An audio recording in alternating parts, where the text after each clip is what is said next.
Duplicate है duplicate. मैं हूँ टिक्कू बॉस, आपका फेवरेट घुमक्कड़ बादल और इस कहानी का कमेंटेटर भी।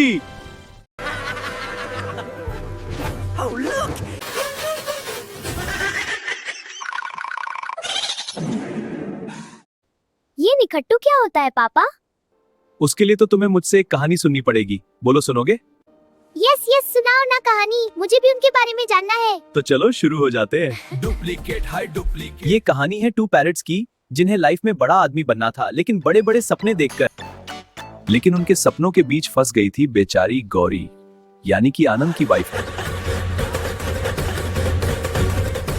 अब मान भी जाओ गौरी, प्लीज। तुमसे बड़ा निकम्मा, निखट्टू और कामचोर मैंने आज तक नहीं देखा आनंद। मैं काम तो करता हूँ ना गौरी, सपनों में हवाई किले बनाने का। लेकिन वो तो पिछली बार था। हाँ, मुझे निकम्मा, निखट्टू और कामचोर तीनों का मतलब समझ आ गया। सपने देखना निकम्मापन नहीं होता गौरी। सही कहा तुमने। तुम्हें तो दूसरा शेख चिल्ली बुलाना चाहिए। बस एक बार हमें बापूजी का बनाया जहाज मिल जाए, फिर हम बादलों पर हाउसिंग कंस्ट्रक्शन का अपना काम शुरू कर देंगे गौरी। हम बादलों के ऊपर हाउसिंग कंस्ट्रक्शन की कंपनी? ऐसा कैसे हो सकता है पापा? बिल्कुल सही सवाल किया तुमने बेटू, और गौरी की नाराजगी की वजह भी यही थी। अरे पागल हो गए हो क्या? जो कुछ भी उठपटांग बकते जा रहे हो। स्टार्टिंग में हर महान को लोग पागल ही समझते हैं। वैसे आसमान में छेद कोई नॉर्मल आदमी कर भी नहीं सकता। आसमान में छेद? लेकिन इसका क्या मतलब हुआ? इसे ही तो कहते हैं शेख चिल्लियों के हसीन सपने। हे भगवान, ये कैसा आइटम दे दिया तूने मुझे? क्या बिगाड़ा था मैंने तेरा? सनकी और निकम्मे दोनों तुम। बड़ी नाइंसाफी है। गुड फॉर नथिंग को मिल गया वर्स्ट इन एवरीथिंग, जिसका नाम है। उसका नाम अनजान दारू वाला है गौरी। ये दारू वाला अंकल कौन थे पापा? मैंने कहा था ना कि ये 2 पैरट्स की कहानी है। नाम है मेरा अनजान दारू वाला, और मैं हूँ एंडी का चाचा प्यारा। इसका मतलब कि हमारी कहानी में निखट्टू नंबर 2 की एंट्री भी हो गई। यस। यानी कि अब हमारी गौरी भाभी के मेंटल स्ट्रगल के एक्यूट हेडेक में कन्वर्जन का टाइम भी क्लोज आ चुका था। तुम मेरी मेहनत को कम मत समझो गौरी। समझने की कोशिश करो गौरी, मैं किसी छोटे मोटे काम के लिए नहीं बना। तुम बोल तो ऐसे रहे हो मानो तुम्हारे ना बनने से दुनिया में अकाल पड़ जाता। ये छोटा मोटा काम क्या होता है पापा? और आनंद अंकल उस काम को करने से मना क्यों कर रहे थे? कोई भी काम छोटा या बड़ा नहीं होता बेटू, ऐसा सिर्फ वो लोग ही बोलते हैं जो कुछ नहीं करना चाहते। आप माने ना माने, लेकिन इस दुनिया में ऐसे ऐसे ढक्कनों की कोई कमी नहीं है। यकीन ना हो तो खुद ही देख लीजिए। अनजान Daruwalla is an intelligent scientist Gauri.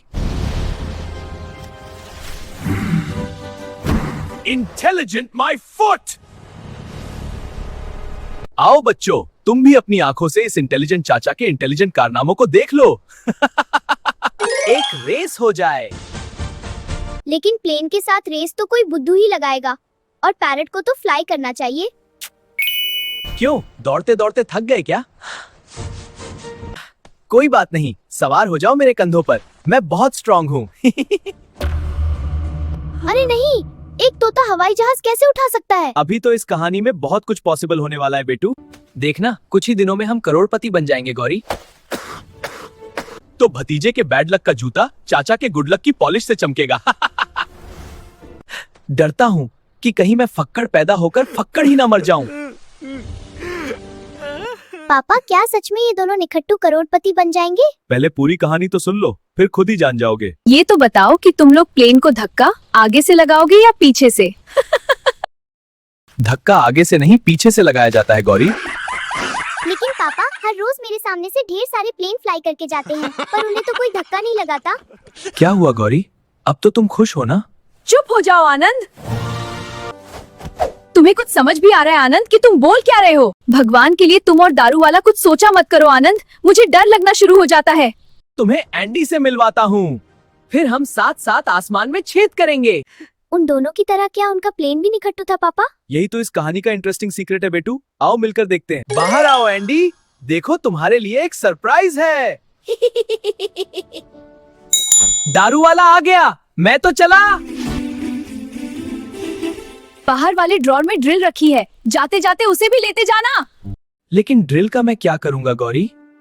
क्या तुम दो महान मूर्खों को आसमान में छेद करके अपनी महानता साबित नहीं करनी? ये गौरी भी ना बड़ी मजाकिया है। सुनकर चाचा की पुकार, भतीजे ने ठुकराया बीवी का प्यार। मेरे बापूजी का जहाज। हमारा एंडी आ गया। अब तो काम पर लग जा भाई।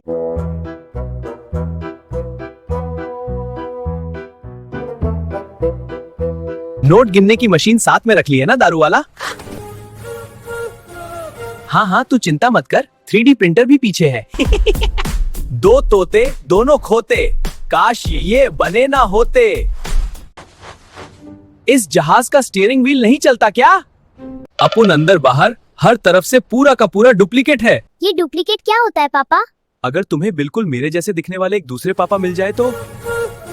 नो, वो मेरे रियल पापा के जैसे लविंग, केयरिंग और प्रोटेक्टिव नहीं होंगे। I can not trust him. तो बस उसी को हम डुप्लीकेट कहते हैं। और डुप्लीकेट माल आंखों को धोखा देने के लिए होता है। कोई नहीं, हम जहाज को पीछे से धक्का लगा लेंगे। अरे नहीं नहीं, अपुन का इंजन धक्के से नहीं, केवल अपुन के फटके से चालू होता है। मतलब कि इस पूरी फसल में ही कीड़ा लगा हुआ है। अब तो ऊपर वाला भी कुछ नहीं कर सकता। भर गया अपना पेट, चलो करें अब आसमान में छेद। आओ बेरोजगारी की दुकानों, तुम्हारी दुकान आज हम बंद करेंगे। हाँ हाँ हाँ, थप्पड़ मारकर प्लेन स्टार्ट कर दिया। इस स्टोरी में तो सारे के सारे जोकर भरे पड़े हैं। लेकिन अब क्या होगा पापा? हम बादल तो डेंजर में आ गए। अपना आसमान छोड़कर अब हम कहाँ जाएंगे? अगर मैंने कहानी का सारा सस्पेंस अभी ही रिवील कर दिया तो तुम आगे के एपिसोड्स एंजॉय कैसे कर पाओगे बेटू? ठीक है पापा, अब मैं चुपचाप इस कहानी के अपकमिंग एपिसोड्स का इंतजार करूंगा। वेरी गुड, लेकिन नेक्स्ट एपिसोड के लिए मैं तुम्हें इस स्टोरी का एक छोटा सा क्लू जरूर दे सकता हूँ। ये माय पापा इज द बेस्ट। मैं हूँ डुप्लीकेट आसमान। मैं हूँ डुप्लीकेट आसमान की डुप्लीकेट जमीन। मैं हूँ डुप्लीकेट आसमान का डुप्लीकेट सूरज चाचू। हम हैं डुप्लीकेट आसमान के डुप्लीकेट बादल। डुप्लीकेट, हाय डुप्लीकेट, आसमान ने कर दिया छेद। Bye bye.